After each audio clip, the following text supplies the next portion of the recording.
Sejam todos muito bem-vindos ao nosso canal. Meu nome é Alba e esse é o canal Pouco Tempo.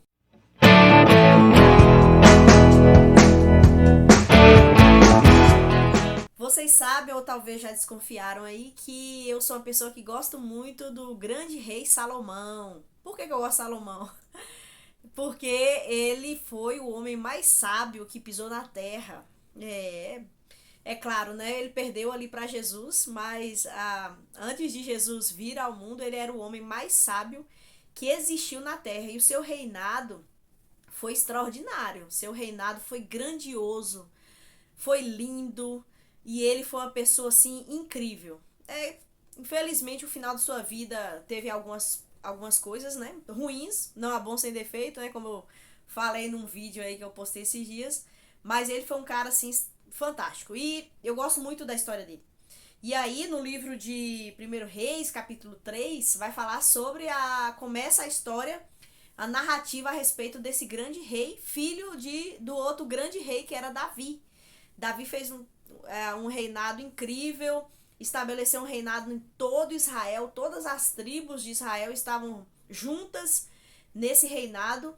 E Salomão veio e consolidou esse reino, expandiu as suas fronteiras e construiu o templo, que é chamado Templo de Salomão, que é o templo onde o povo de Israel ia adorar a Deus. Então, assim, ele fez coisas incríveis, grandiosas e maravilhosas.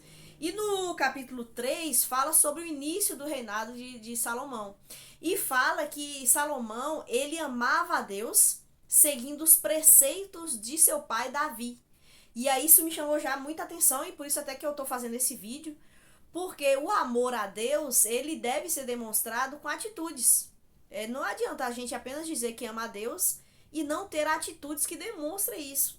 E o texto deixa claro que Salomão amava a Deus e qual era a atitude que ele tinha? Seguindo os preceitos de Davi, seu pai. Então Davi era alguém em que Salomão se espelhava. Salomão examinava tudo que Davi havia escrito, e Davi escreveu muitos salmos que demonstrava o seu relacionamento com Deus, a sua luta com Deus e buscando a Deus. Então, Davi era um referencial para Salomão, né? Me fez lembrar aquele teólogo, monge chamado Thomas Kempis, que escreveu o livro A Imitação de Cristo. E ali ele propõe essa necessidade que nós temos de imitar, porque todo ser humano imita. Todo ser humano imita alguém, por mais que a gente conteste que não. O TikTok tá aí para provar, e os Reels do Instagram, de que há uma imitação constante, né? A gente gosta de imitar alguém que nós admiramos, alguém que nós nos espelhamos, alguém que nós gostaríamos de ser como, né? Meninos muitas vezes querem ser como Neymar, querem ser como determinadas cantoras, determinado artista, e multidões correm atrás dessa pessoa querendo imitar, ser igual, falar igual, cortar o cabelo igual. Então, opa, desculpa aí. Então você vai no centro, você vai em algum lugar, você vê as pessoas muito parecidas, o corte de cabelo, a roupa, a moda. A moda é uma grande imitação, alguém imitando alguém que é famoso porque cortou o cabelo daquele jeito, porque fez determinadas coisas. Então, nós temos esse desejo, esse impulso de imitar. E Paulo, ele escreve mais à frente, né? Sejam meus imitadores como eu sou de Cristo. Então, Paulo, ele chamava a atenção dos crentes daquela época para olharem para ele. Veja que responsabilidade é dele, né? Para que as pessoas pudessem imitar a ele, porque ele imitava a Cristo. E depois há uma advertência que Paulo fala a Timóteo, que Timóteo deveria ser padrão dos fiéis, e as pessoas olharem para ele e ele ser um referencial. Então, quem é seu referencial? Quem você imita? Será que tem alguém na sua vida que você olha e que você admira pela sua competência, pelo seu caráter, pela sua conduta, e você pode imitar essa pessoa?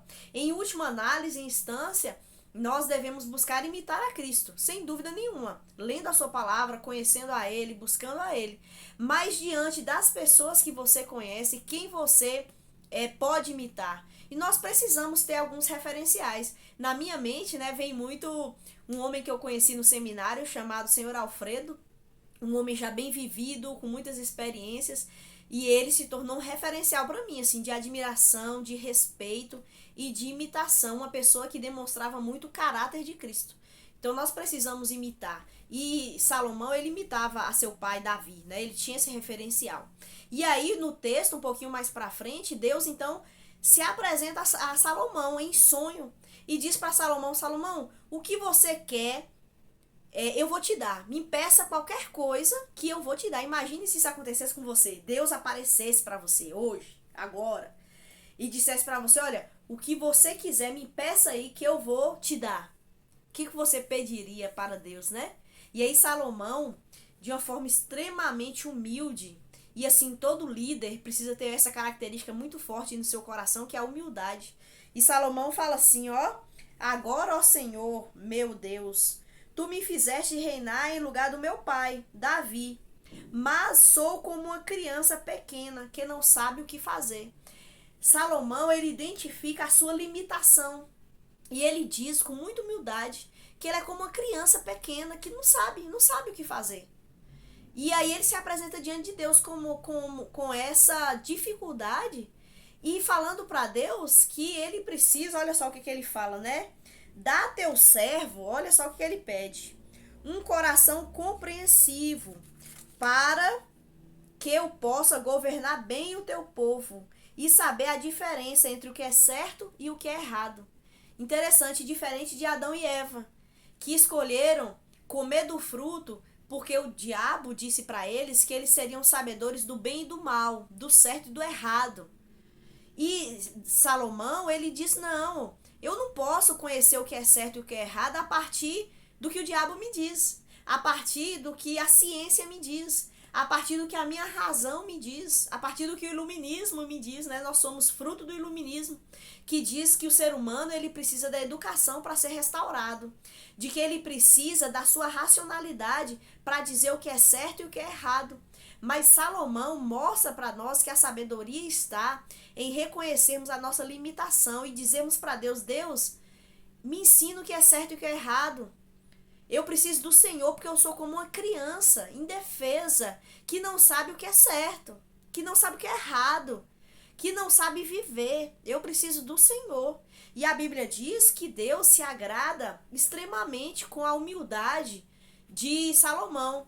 E Deus faz de Salomão o homem mais sábio que existiu na terra. E aí ele escreve muita coisa. Ele escreve, por exemplo, o livro de Cantares de Salomão, o livro de Provérbios, o livro de Eclesiastes, e neles a gente encontra muita sabedoria, profundamente. Toda a filosofia existente na humanidade, se fosse baseado no livro de Eclesiastes e Provérbios, teria sim um bem para a humanidade gigantesco, porque nós aprenderíamos muito a respeito de como nós devemos viver. Mas é claro que o homem, ele quer se divorciar de Deus e quer buscar o certo e errado a partir da sua construção filosófica. E aí é onde nós vemos tantas incoerências, tantas fórmulas que não se sustentam.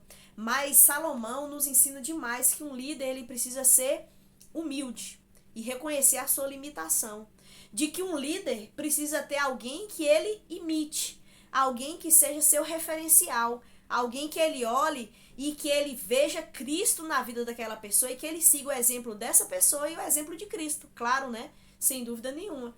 Então, com Salomão a gente aprende que Deus, ele deseja nos dar dons, talentos, sabedoria, mas cabe a nós termos esse coração humilde de clamarmos a esse Deus: Senhor, eu preciso do Senhor, me ajuda, me dá, me orienta, porque eu sou como uma criança que não sei o que é o certo e o que é errado. E Deus deu grande sabedoria para esse homem maravilhoso chamado Salomão. E a gente pode aprender demais com ele, seus provérbios. Então era isso que eu queria compartilhar com vocês. Que Deus abençoe a vida de cada um de vocês. Por favor, curta aí, compartilha, se inscreve no canal. Tô aí tentando chegar nos 1000 inscritos. me ajuda a chegar nesse número. Mas só de você estar aqui já é uma grande bênção. E muito obrigada por sua atenção, tá bom? Forte abraço, fica com Deus. E vamos seguir olhando para Cristo.